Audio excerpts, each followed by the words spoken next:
From the PSIA-AASI satellite studios in Portland, Oregon, I'm George Thomas. You're listening to First Chair, and we have got a free healing show for you tonight. We've got telecoach Keith Rodney joining us and Charlie MacArthur. Charlie, Keith, thank you so much for taking the time to chat with us this evening. Absolutely. Thank you, George. So, how has this interesting winter been affecting both of you? How have your seasons been going? Keith, let's start with you. Well, so I'm on the East Coast at Mount Snow, Vermont, and we have about 2 feet of snow on the ground, both on site and off. So there's been a lot of snow, and we've been pretty consistently cold the whole winter. And we have more snow coming in tomorrow. Charlie, how is it out in Aspen? Well, very grateful. We have some of the best skiing in the state. I've been traveling around a number of different areas that don't have very much open, and we have a whole lot open. And that's because we got about 3 feet in the last 3.5 weeks. So we've been very lucky, and more on the way. I'm looking at the weather forecast on my computer, and it says heavy rain tomorrow. So hopefully it's a little colder in the mountains and they get some more white stuff up there. But Keith, tell us kind of about the state of tele in the United States these days. I'm not seeing as many people making tele turns as I used to. So what I've noticed as the coach for the U.S. team is over the years the clusters of groups of telemark skiers have kind of moved around the country, and currently it seems like the East Coast is a pretty heavy location for them.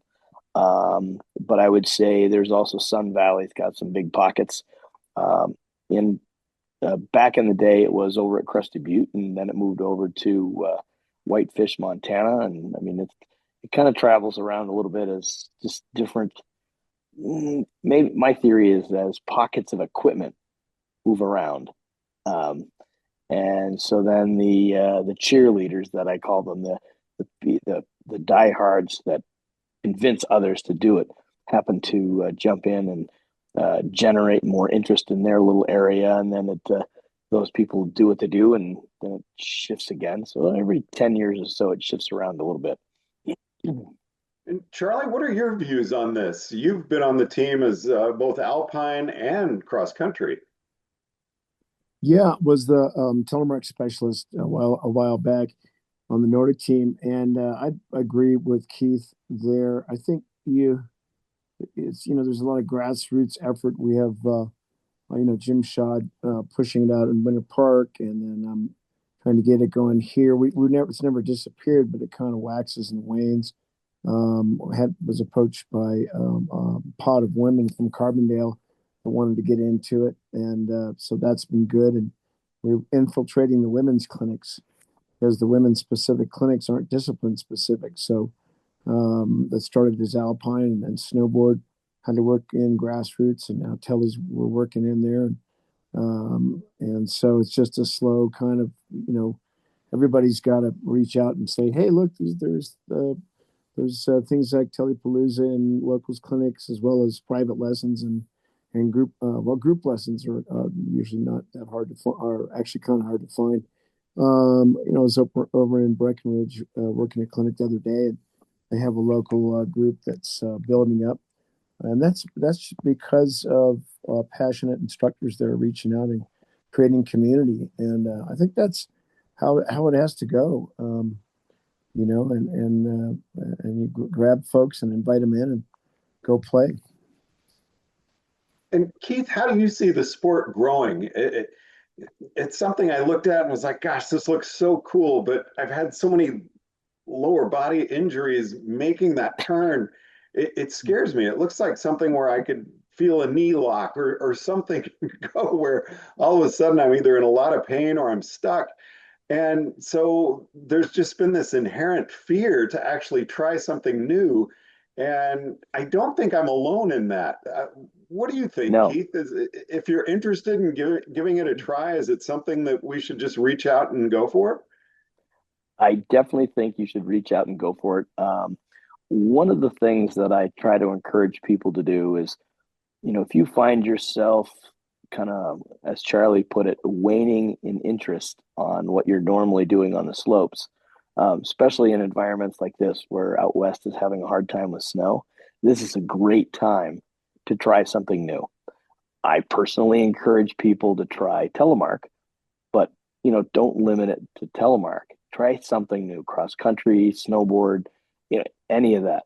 But my choice is telemark. And so one of the things that's really nice is there's a wide assortment of traveling gear, if you will, and they travel around the West Coast, they travel around the East Coast, and they have demo days that allow us to get on the gear and give it a try. And the other thing that's also very beneficial is there's also during those demo days is a festival, which is just kind of a group of like-minded people who are interested in learning to tele, who are available to help you figure it out. Now, Charlie, I'm glad Keith brought up the traveling equipment, but it seems like, okay, I'm going to give something else a try right now. A snowboard would be easy for me to get. Is tele readily available in rental shops or at areas? Well, it's with the coming and going with the interest, we had many shops here when there was more traction, more people doing it. Then of course that waned a bit, and then it would then contract down to one or two shops, and that's what we have in the Roaring Fork Valleys. I believe we have two shops that are still doing it, and I stay in contact with them and let them know when locals clinics are, so they can be putting that information out to people who want to come and try it. So and then it expands again, and been around long enough to see that in this sport and other sports. So and that the great things now is there's never been better equipment that's just incredibly easy to use and very biomechanically friendly, unlike in the past. So there's certainly no barrier to entry as far as the gear goes. Step-in bindings and really high-performance boots that are appropriate for beginners as well as working your way up. So that's about where we are at the moment. Now, Keith, I found that I really like going uphill at ski areas. I did so much running and hiking Mount Hood Meadows this last summer. I think I went up more than I came down. I really, really loved running uphill. And I actually Yep. did that at a few ski areas in the Northwest. Is uphill actually a big reason that a lot of people are using telemark these days because they are doing a lot of travel uphill? And I know a number of areas have made that available. The thing I've noticed in the areas where that is becoming very common is it's less about telemark and it's almost becoming its own sport, which is one of the reasons why Charlie might know the name better, but they're doing there's a uphill downhill race basically happening in the Olympics in the next 2 weeks, over the next 2 weeks. Yep, ski mountaineering. Ski mountaineering. So that's New sport. they're basically doing it's a course, and they run up, ski down, pull the skins off, run up again, and they do a series of laps on a pre-designed course. I love that. But one of the things I've noticed is there is the kind of the original school of telemarketers who are pretty diehard in the backcountry and explore that as much as possible. And the new wave is less about the equipment and more on piste. So they're spending more time at the resorts, riding the chairs, and that part is growing a lot more. And like if you look back at the early '80s, you almost never saw telemark on the slope, and they popped up in video. And then there was this kind of a resurgence as they came back to the resorts, and so now there's kind of almost two separate but like-minded groups. That's those who kind of really like the off-piste, and those who want a little more convenience but love the feel of the turn. Trying to stay sharp this season? Check out the national and regional event calendar at snowpro.org/calendar and find the more than 3,000 events that we host annually. Whether it's a local clinic or a big mountain event, there's something happening here. You know, Charlie, it's funny. I think back to the 80s and I wish I could remember the names off the top of my head, but it seemed like the guys that were really driving mountain bike riding were at Crested Butte, and it was the same crew that were really into telemark. Yeah, and at the same time that was happening in Aspen, and that crew would go back and forth quite a bit. We were building Phoenix skis here back in the early '80s, which came out of the trucker BCP molds, and that was the top of the line tele ski in the States being built at that time. Super wide at 55 millimeters underfoot. Wow. Now, coming up this year, are there any clinics that people can attend before Tele Academy actually starts? And Tele Academy this year is Copper Mountain, I believe, right, Keith? It is, yes. And it is, hold on, trying to do the, so it's the 13th through the 15th of March. 13th to the 15th of April. And are you going to be taking people into the freestyle part of Copper? Well, actually, so one of my teammate, Mike Stanley, is pretty comfortable in that world. And so that is definitely on the list of one of the things that is possible for people to explore. And, so we're going to, with a new venue, our plan at Academy is to go pretty heavy and spend time really exploring Copper as much as, and all its wonders, if you will, as much as snow allows. Yeah, I've seen videos, Charlie, of people on their cross-country gear doing sliding rails and everything, and I'm just imagining guys on tele equipment at Woodward. Right. So what are the plans for the week at Tele Academy? What are people going to be doing? Is that a place where, if you've never done it before, is that a place where, an advanced skier could give it a try? Either one of you. We don't have the formal schedule done yet. It's actually supposed to be done by the end of the weekend. Oh, okay. So we don't have the nuances down on when it's happening, but there will be a on snow Learn-to-Telemark day. In the past, it's been on Wednesday, and we're sorting through that right now because right now the Tele Academy, through convenience, we've made it 3 days, because for those who haven't teleed, 5 days of telemark is a lot on the legs. And so, having a 3-day academy allows the participants to have a lot more fresher legs, so they're able to push themselves a little more and explore their technique quite a bit. Where on 5 days, near the end of the week, they start to lose some steam. But we're still sorting it out, and I mean, there's going to be opportunities to explore the bumps and the park and the big mountain, and there's going to be not knowing exactly because we haven't finished it yet. Looking at kind of teaching aspects. How do we evolve our teaching related to telemark, which has a sixth fundamental, and so it's kind of along the lines of that sort of thing. Now, what is that sixth fundamental? So for those who know, with telemark, we have the lead change. So the feet shuffle back and forth. And I look at the fundamental of lead change as one that is really the webbing that connects all the others and integrates all the others. And so it can be its own element, but it can also be one that affects and encourages all the other moves. Charlie, what is kind of the meat of your season between now and Academy? What are your plans out on snow? We just to answer an earlier question. You were asking about, I believe, about available clinics between now and then. Yep. There's a Telefest in Winter Park, March 2nd to the 3rd.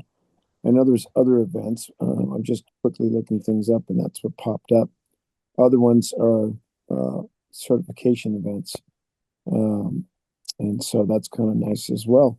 And then what my plan is from here on out is I'm pretty booked up with a lot of skiing with clientele, and then I have some clinics over at Highlands here.